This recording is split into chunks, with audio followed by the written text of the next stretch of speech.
हम हिंदी मीडियम वालों की एक बड़ी समस्या है। हमारे उच्चारण कभी शुद्ध नहीं होते। सारी ज़िंदगी हम कभी टेस्ट कहते थे, कभी टेस्ट कहते थे और दोनों को एक ही समझते थे।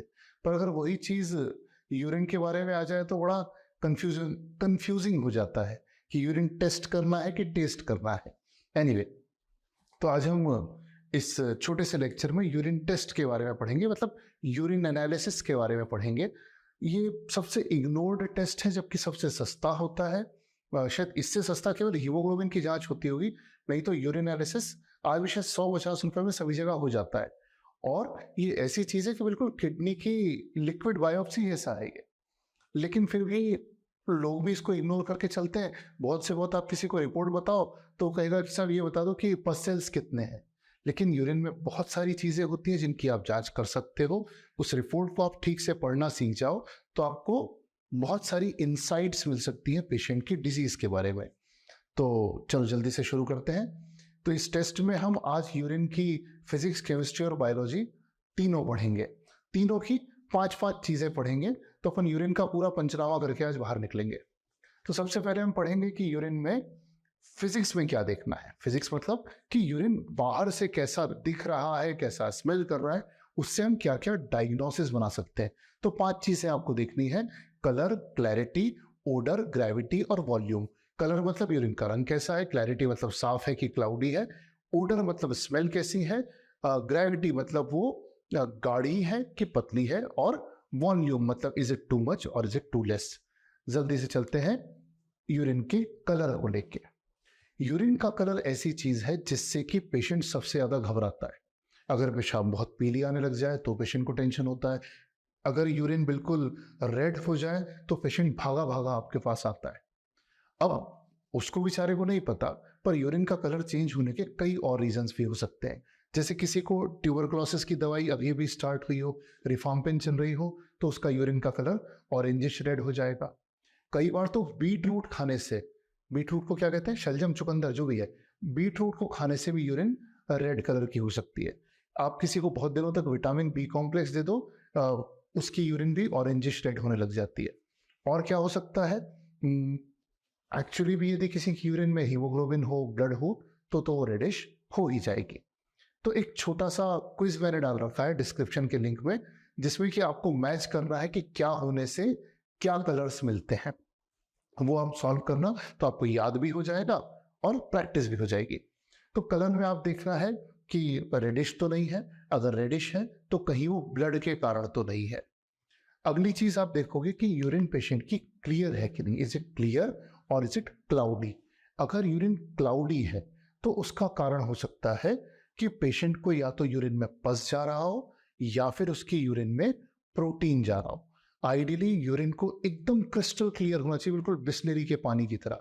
अगर नहीं है और एकदम क्लाउडी क्लाउडी मतलब धुंधली धुंधली सी है, उसके आर पार दिख नहीं रहा है, then you should be worried कि या तो इसमें पस हो सकता है या फिर इसमें प्रोटीन हो सकता है। उसके बाद आप क्या देखोगे, आप देखोगे यूरिन की ओडर कैसी, यूरिन की स्मेल कैसी है। तो आप अगर यूरिन ज्यादा स्मेली है तो it could be because of dehydration, और if it is ammoniacal odour मतलब अमोनिया की तरह की स्मेल है। अमोनिया की स्मेल टिपिकल होती है। यदि आप कभी पब्लिक टॉयलेट्स में जाओ और वहां पे जो आपको दुर्गंध आती है वो अमोनिया की गंध है। लेकिन यदि नॉर्मल किसी पेशेंट की यूरिन में, फ्रेश यूरिन में ऐसी स्मेल आ रही है, तो देन इट इंडिकेट्स कि patient might be having renal failure. इसके बाद अगली चीज आप यूरिन में देखते हो, that is specific gravity. Specific gravity का सिंपल सा मतलब ये है कि वो पानी से हल्की है या पानी से भारी है। यूरिन की स्पेसिफिक ग्रेविटी होती है 0.003 से लेके और 0.035, कुछ तो भी ऐसा है, वो आप देख लेना, मैंने नोट्स में डाल दिया नीचे। यूरिन यदि पानी से ज्यादा भारी है, मतलब कि गाढ़ी है और कंसंट्रेटेड है, तो इसका मतलब है कि कुछ चीजें हो सकती हैं पेशेंट को, या तो डिहाइड्रेशन हो सकता है या फिर pre renal acute kidney failure के जितने भी कारण हैं उन सब में यूरिन ज्यादा कंसंट्रेटेड हो सकती है, गाढ़ी हो सकती है, उसकी स्पेसिफिक ग्रेविटी ज्यादा हो सकती है। उसके मुकाबले यदि यूरिन बहुत पतली है, दैट मीन्स कि पानी के ज्यादा नजदीक है, तो उसके कारण फिक्स्ड है, या तो पेशेंट अच्छे से हाइड्रेटेड है, इवन ओवर हाइड्रेटेड है, या फिर कभी कभी डायबिटीज इंसिपिडस नाम की एक चीज होती है, उसमें हो सकता है, या किसी पेशेंट की किडनी फेल हुई और उस किडनी फेल के बाद में वो पॉलीयूरिक फेज में गया, तब भी उसकी किडनी से एकदम पानी पानी जैसी, मतलब बिल्कुल पतली यूरिन आ सकती है। पतली in the sense low specific gravity की यूरिन पास हो सकती है। वॉल्यूम में हम देखेंगे कि पेशेंट कितनी यूरिन पास कर रहा है। ये चीज हम डायरेक्टली सैंपल में तो नहीं देख सकते, पेशेंट से हिस्ट्री में पूछना पड़ता है कि पेशाब बहुत ज्यादा हो रही है कि बहुत कम हो रही है। तो यदि patient copious amounts of volume pass कर रहा है, then it could be diabetes insipidus, it could be because of polyuria of diabetes, और it could be because of diuretics की पेशेंट लैसिक्स या क्लोरथैरिडोन या कोई भी एक डायूरेटिक खा रहा हो। Then also the patient can be having voluminous copious amount of urine. तो हमने फिजिक्स में 5 चीजें पढ़ी। क्या क्या पढ़ी हमने? हमने पढ़ा कि उसकी शक्ल कैसी है, रंग कैसा है, हमने देखा कि उसकी कंसंट्रेटेड है कि डाइल्यूटेड है, और हमने देखा कि उसकी स्पेसिफिक ग्रेविटी कितनी है, और हमने देखा कि उसकी स्मेल कैसी है, वो क्लियर है कि नहीं है, क्लाउडी तो नहीं है, और वॉल्यूम कितना। ये सब फिजिकल एनालिसिस ऑफ यूरिन हुआ। अब हम जाएंगे केमिस्ट्री में। केमिस्ट्री में 5 मेन चीजें हैं, वो पढ़ेंगे। क्या क्या 5 चीजें हैं? कि यूरिन का पीएच कितना है, यूरिन में प्रोटीन कितना है, ग्लूकोज तो नहीं है, कीटोन तो नहीं है, और ब्लड तो नहीं है। एक एक करके जल्दी से इन सबको भी समझते हैं। नॉर्मली में यूरिन आपकी ब्लड के मुकाबले थोड़ी सी एसिडिक होती है। ब्लड की नॉर्मल पीएच कितनी? 7.35 से 7.45। यूरिन की नॉर्मल पीएच कितनी? 5.6 से 6.6, मतलब ब्लड से करीब करीब एक पॉइंट कम। अब अगर ये यूरिन ज्यादा एसिडिक है तो इससे इंडिकेट होता है कि या तो पेशेंट को इन्फेक्शन है, हो सकता है कि यूरिन में पस जा रहा हो, क्योंकि जो बैक्टीरिया के टूटने से जितनी चीजें बनती है ये सब एसिडिक होती है। तो या तो पेशेंट को इन्फेक्शन है, पायूरिया है, या ये भी हो सकता है कि पेशेंट को किसी तरह का एसिडोसिस है, मेटाबॉलिक या रेस्पिरेटरी, और एच आयंस को बाहर निकाल रही है यूरिन, इसलिए यूरिन ज्यादा एसिडिक हो गई है।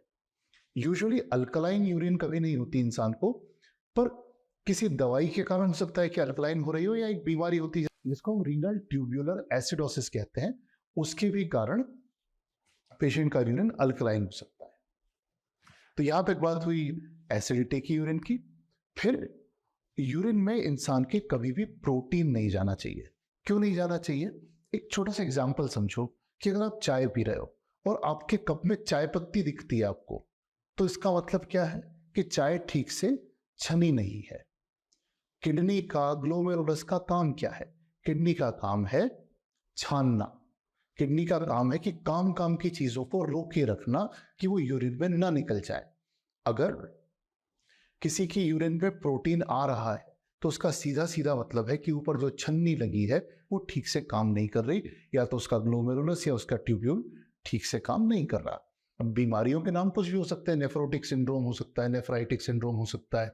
कभी कभी ऐसा होता है कि इन्फेक्शन में भी यूरिन में प्रोटीन मिलता है, या सिस्टाइटिस हो जाए किसी को तो भी यूरिन में प्रोटीन मिलता है। कभी कभी फोलीज कैथेटर आप डाल देते हो, उसके भी कारण थोड़ा सा प्रोटीन यूरिया आता है, पर वो असली प्रोटीन यूरिया नहीं होता। पर अगर आपके पेशेंट की यूरिन में प्रोटीन आ रहा है, स्पेशली 3+4+ आ रहा है, तो then you should be worried कि he might be having some kind of renal disease. ठीक है, फिर अगली चीज पे आते हैं। अगली चीज केमिस्ट्री में आती है शुगर। इंसान की यूरिन में शुगर नहीं होनी चाहिए। क्यों? क्योंकि अगेन किडनी का फंक्शन है हर चीज को प्रिजर्व करना। प्रिजर्व करना मतलब ये कि जब तक शुगर 180 से ऊपर ना हो जाए ब्लड में, जब तक आपकी आरबीएस 180 से ऊपर ना जाए, तब तक किडनी शुगर को एक्सक्रीट नहीं करती यूरिन में। फिर अगर 180 से भी ज्यादा हो गई तब फिर वो यूरिन में दिखती है। तो यानी किसी की यूरिन में शुगर पॉजिटिव आ रही है तो इसका मतलब ये कि उसकी ब्लड शुगर भी 180 से ज्यादा बढ़ी हुई होगी। तो एक कारण तो यूरिन में शुगर मिलने का ये है कि पेशेंट को डायबिटीज मेलिटस है। और ये यूरिन की जांच सबसे पुरानी जांचों में से एक है।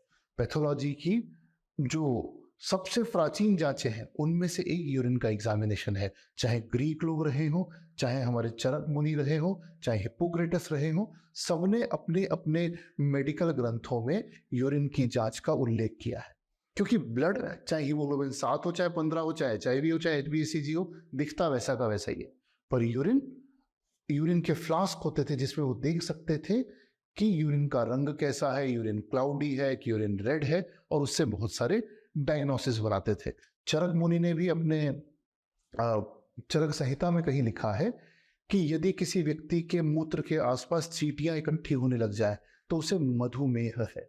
मधुमेह का मतलब क्या होता है? मधु इज हनी और मेह मतलब तुम बताना। ठीक है, तो यूरिन में शुगर आनी नहीं चाहिए, आ रही है मतलब RBS 180 से ज्यादा है। और क्या नहीं मिलना चाहिए यूरिन में? यूरिन में कीटोन नहीं मिलना चाहिए। अगेन, कीटोन बॉडीज कैसे बनती है? या तो स्टार्वेशन से बनती है, या टू मच अल्कोहल से बनती है, या फिर डायबिटिक कीटोएसिडोसिस में बनती है। तो अगर किसी की यूरिन में कीटोन्स पॉजिटिव आ रहे हैं तो इन तीनों में से कोई ना कोई एक चीज हो सकती है। या तो वो कोई लंबा उपवास कर रहा है, या अल्कोहलिज्म में है, और या फिर उसको डायबिटिक कीटोएसिडोसिस या किसी भी तरह का कीटोएसिडोसिस हो रखा है। तो यूरिन में केमिस्ट्री में प्रोटीन नहीं मिलना चाहिए, शुगर नहीं मिलना चाहिए, कीटोन नहीं मिलना चाहिए, और ब्लड तो बिल्कुल भी नहीं मिलना चाहिए। अगर किसी पेशेंट की यूरिन में ब्लड है, रेड कलर की बात नहीं कर रहा, अगर किसी की यूरिन में ब्लड है, कैसे टेस्ट करते हैं? एक चीज होती है, उसको कहते हैं पेरोक्सिडेज। पेरोक्सिडेज से ये पता पड़ जाता है कि यूरिन में हीम वाला कंपोनेंट तो नहीं है। उस पेरोक्सिडेज एंजाइम से या उस टेस्ट से वो पता लगा लेते हैं कि उसमें कुछ ब्लड का कंपोनेंट है कि नहीं। उससे ये नहीं दिखता कि पेशेंट को RBC है कि नहीं, पर वो ये बताता है कि हाँ, हीमोग्लोबिन वाला कोई कंटेंट है। हीमोग्लोबिन हो सकता है, मायोग्लोबिन हो सकता है, फ्रैंक RBCs हो सकते हैं। ठीक, तो अगर किसी की यूरिन में ये पेरोक्सिडेज पॉजिटिव आ गया तो दैट मीन्स उसमें ब्लड का कोई कंपोनेंट तो है। अब कैसे पता करें कि वो कौन सा है, क्या है? तो एक सिंपल सा काम करते हैं, उसको सेंट्रीफ्यूज में डालकर घुमा देते हैं। सेंट्रीफ्यूज एक मशीन होती है जिसको बहुत तेज तेज तेज तेज घुमाया जाता है और फिर छोड़ दिया जाता है। उसके बाद जो भारी भारी चीजें होती है वो नीचे बैठ जाती हैं, और जो हल्की हल्की चीजें होती है वो ऊपर उठ जाती हैं। अगर किसी का यूरिन लाल है, आपने उसको सेंट्रीफ्यूज में घुमाया और छोड़ दिया, अब अगर उसमें फ्रैंक RBC है तो वो RBC नीचे बैठ जाएंगे और क्लियर यूरिन ऊपर आ जाएगी। अगर उसमें RBC नहीं है बल्कि हीमोग्लोबिन घुला हुआ है किसी हीमोलिसिस के कारण, किसी ब्लड के टूटने के कारण, तब फिर वो घूमने के बाद उसका पूरा रंग एक जैसा हो जाएगा, और 2 दिन भी आप रखा हुआ छोड़ दो तो वो रंग वैसा ही रहेगा। एक और स्थिति हो सकती है कि न नीचे RBC बैठे बल्कि पूरे में रंग फैल गया, लेकिन 2-4 से घंटे बाद वो गायब हो गया। अगर ऐसा है तो फिर ये मायोग्लोबिन है, क्योंकि उसकी हाफ लाइफ कम होती है, वो थोड़े समय बाद गायब हो जाता है। तो अगर कोई पेशेंट यूरिन में ब्लड की कंप्लेंट लेके आया है, यूरिन एनालिसिस में हम पेरोक्सिडेज टेस्ट लगाते हैं, उससे कंफर्म होता है कि कुछ ना कुछ ब्लड का कंपोनेंट है। फिर हम उसे सेंट्रीफ्यूज करते हैं। सेंट्रीफ्यूगेशन से हम RBC को सेटल डाउन होता हुआ देखते हैं। अगर हीमोग्लोबिन होता है तो पूरे में घुल जाता है, और अगर मायोग्लोबिन होता है तो पूरे में घुलता है लेकिन थोड़े समय बाद गायब हो जाता है। तो यहां तक अपन पहुंचे ब्लड की केमिस्ट्री में। इन 5 चीजों में ज्यादातर केमिस्ट्री हो जाती है। इसके अलावा और 3-4 चीजें हैं जो देखनी चाहिए। आपको पता हो तो अच्छा है, नहीं हो तो भी चलेगा। यूरिन में बिलिरुबिन देखना, पर यूरिन में प्रॉपर बिलिरुबिन नहीं आता। जो बिलिरुबिन हमारा लिवर वाला है वो यूरिन में नहीं निकल सकता, वो चलता नहीं है। यूरिन में आता है यूरोबिलिनोजन, और अगर यूरिन में यूरोबिलिनोजन पॉजिटिव है तो उसका एक ही मतलब है कि इस पेशेंट को ऑब्स्ट्रक्टिव जॉन्डिस हुआ है। एक सिंपल से टेस्ट से कंफर्म हो जाता है कि इसको ऑब्स्ट्रक्टिव जॉन्डिस है। हीमोलिटिक जॉन्डिस में ये नहीं होगा, ऑब्स्ट्रक्टिव जॉन्डिस में यूरिन में यूरोबिलिनोजन पॉजिटिव आएगा। दूसरा, leukocyte esterase. Leukocyte esterase enzyme बताता है कि पेशेंट को कहीं ना कोई इन्फेक्शन है। ल्यूकोसाइट एस्ट्रेज ये बताता है कि WBC और बैक्टीरिया के बीच में युद्ध चल रहा है। फिर तीसरी चीज, एक नाइट्रेट रिडक्शन टेस्ट होता है। नाइट्रेट रिडक्शन टेस्ट का मतलब यह है कि कहीं ना कहीं कोई ग्राम निगेटिव बैक्टीरिया की एक्टिविटी है। तो यदि यूरिन में वो नाइट्राइट टेस्ट पॉजिटिव आ गया तो दैट मीन्स कि कहीं ना कहीं कोई ग्राम निगेटिव बैक्टीरिया की एक्टिविटी चल रही है। और क्या हो सकता है? कभी कभी यूरिन में केमिस्ट्री में माइक्रो एल्बुमिन मिलता है। अगर माइक्रो एल्बुमिन्यूरिया मिल गया है, ये PG एग्जाम्स में ही बड़ा पूछा जाता था प्रश्न, यदि यूरिन में माइक्रो एल्बुमिन मिल रहे हैं तो इसका मतलब ये है कि कहीं ना कहीं कोई अर्ली ग्लोमेरुलर या ट्यूबुलर डिजीज स्टार्ट हो गई है। फ्रैंक प्रोटीन आ गया तो फिर तो सबको दिख रहा है कि हाँ भाई नेफ्रोटिक सिंड्रोम है, नेफ्राइटिक सिंड्रोम है या कुछ तो भी है। लेकिन अगर माइक्रो एल्बुमिन्यूरिया भी पॉजिटिव आ गया है तो भी इसका मतलब है कि कहीं ना कहीं कुछ अर्ली लेवल पे डिजीज चल रही है। तो हो गई फिजिक्स और वही केमिस्ट्री। तीसरी चीज आती है बायोलॉजी। तो यूरिन की बायोलॉजी क्या हुई साहब? यूरिन के अंदर ये चीजें नहीं मिलनी चाहिए और अगर मिल रही हैं तो कुछ ना कुछ एबनॉर्मल है। क्या क्या चीजें?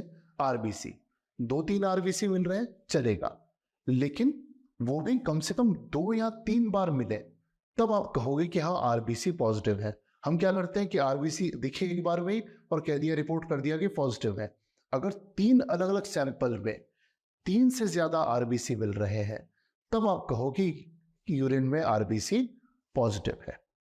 या फिर एक ही सैंपल में यदि 100 से ज्यादा आरबीसी मिल रहे हैं तब आप कहोगे कि यूरिन में आरबीसी पॉजिटिव है। फिर से समझना कि 2 या 3 तक आरबीसी नॉर्मल है, अगर 3 से ज्यादा है आरबीसी, वो भी 3 अलग अलग सैंपल्स में ज्यादा है, तब कहोगे कि पॉजिटिव है।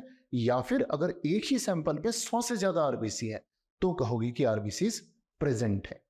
ठीक।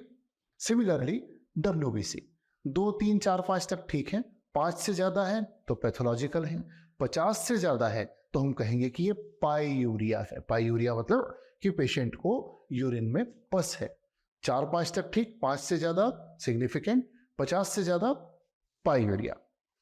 इपिथेलियल सेल, इपिथेलियल सेल कहां से आएंगे यूरिन में? यदि आपके ब्लैडर की वॉल में से कुछ सेल झड़ रहे हैं, यूरेटर में से कुछ झड़ रहे हैं तो वो इपिथेलियम निकलती है। अगेन 2-4 तक ठीक है, 5 से ज्यादा निकले टेंशन की बात। अगर निकल रहे हैं तो क्या हो सकता है? सिस्टाइटिस हो सकता है, स्टोन हो सकता है जिससे कि घिस घिस के सेल बाहर छूट रहे हो, और कभी कभी कैंसर में भी इपिथेलियल सेल्स बहुत सारे दिखने लग जाते हैं। तो हमने यूरिन की फिजिक्स, केमिस्ट्री, बायोलॉजी पढ़ी। फिजिक्स में हमने पढ़े 5 चीजें, केमिस्ट्री में हमने पढ़ी 5 इंपॉर्टेंट चीजें और 3-4 नॉट सो इंपॉर्टेंट चीजें। बायोलॉजी में हमने फिर 5 चीजें पढ़ी, RBC, WBC, epithelial cell, cast और क्रिस्टल। कास्ट और क्रिस्टल भी 2 चीजें हैं जो यूरिन में नहीं मिलनी चाहिए। ये बड़ा डिटेल्ड टॉपिक है, इस पे अलग से एक छोटा सा वीडियो बनाऊंगा या नोट्स में भी साथ में लिख दूंगा, नीचे ही आपको नोट्स का लिंक मिल जाएगा, उसमें आपको डिटेल्स मिल जाएंगी।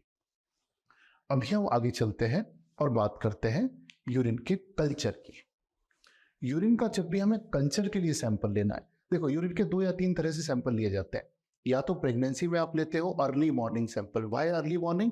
क्योंकि रात का 8-10 घंटे का रुका हुआ यूरिन मिलता है, उसमें आपको HCG ढूंढना आसान पड़ता है। दूसरा सैंपल है कि यदि आपको यूरिन में खाली शुगर देखनी है या इपिथेलियल सेल या पस सेल देखने हैं तो कभी भी रैंडम सैंपल ले लो, जब भी व्यक्ति जाए उसका सैंपल निकाल लो। लेकिन जब कल्चर के लिए सैंपल लेना है तो ऑन चांसेस है कि व्यक्ति अस्पताल में भर्ती ही होगा। कल्चर का सैंपल बहुत सोच के लिया जाता है, उसमें हम क्लीन मिड स्ट्रीम सैंपल लेते हैं। यानी अगर फोनीस से लिया जा रहा है या व्यक्ति को यूरिन करने को कहा जा रहा है तो हम कहते हैं कि पहले आप यूरिन करना स्टार्ट करोगे, शुरू की थोड़ी सी वेस्ट हो जाने दोगे, उसके बाद फिर मिड स्ट्रीम से मतलब थोड़ी सी निकल जाने के बाद फिर सैंपल लोगे, उसकी हम जांच करते हैं। अगर हमने अर्ली मतलब जो पहला ही सैंपल है शुरुआत का वो ले लिया तो उसमें बहुत सारा कंटेमिनेशन आ जाता है। यूरिन के कल्चर में हम क्या क्या ढूंढते हैं? हम ढूंढते हैं कि बैक्टीरिया तो नहीं है। अगर यूरिन के कल्चर में बैक्टीरिया मिल रहे हैं तो देन इट इज बैक्टीरियूरिया। और साथ में एक चीज होती है, क्वांटिफिकेशन करते हैं, उसके एक कॉलोनी काउंट देखते हैं कि वो 10⁵ से ज्यादा यदि उसके CFUs हो रहे हैं तो फिर हम कहेंगे कि इसमें यूरिन में बैक्टीरिया पॉजिटिव है। अगर पेशेंट सिम्टोमेटिक है तो वो UTI है। अगर पेशेंट एसिम्टोमेटिक है लेकिन फिर भी बैक्टीरिया मिल रहे हैं तो हम कहेंगे कि ये एसिम्टोमेटिक बैक्टीरियूरिया हो गया है। फंगाई यूरिन में कभी नहीं मिलने चाहिए। अगर यूरिन में फंगस मिल रही है दैट मीन्स डेफिनेटली पैथोलॉजिकल है और मोस्ट लाइकली आपका पेशेंट इम्यूनो कॉम्प्रोमाइज्ड भी है। इसके अलावा यूरिन में हम ढूंढते हैं कभी कभी कोई पैरासाइट मिल जाता है, एक शिस्टोसोमिया नाम की कोई चीज होती है, वो मिल सकता है। अगर वो मिलता है तो इन्फेक्शन है। और हम देखते हैं कि यदि कोई बैक्टीरिया मिला है तो उसकी एंटीबायोटिक सेंसिटिविटी क्या है, यानी कि वो किस एंटीबायोटिक के प्रति रेजिस्टेंट है, किसके प्रति सेंसिटिव है। तो यहाँ तक बात हुई यूरिन की जांच की। अगर ये सब कुछ समझ में नहीं आया हो, कुछ भी याद नहीं रहने वाला हो, तो सिर्फ इतना याद रखना कि 5 चीजें हैं जो यूरिन में कभी नहीं मिलनी चाहिए। अगर ये मिल रही हैं तो कुछ ना कुछ गड़बड़ जरूर है। अगर यूरिन में ग्लूकोज मिल रहा है तो कुछ गड़बड़ है।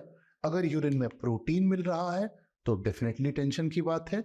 अगर यूरिन में नाइट्राइट पॉजिटिव आ रहा है तो most likely gram negative infection है, जो यूटीआई में वैसे भी होता है। अगर यूरिन में कीटोन्स आ रहे हैं तो या तो स्टारवेशन है या कीटोएसिडोसिस है।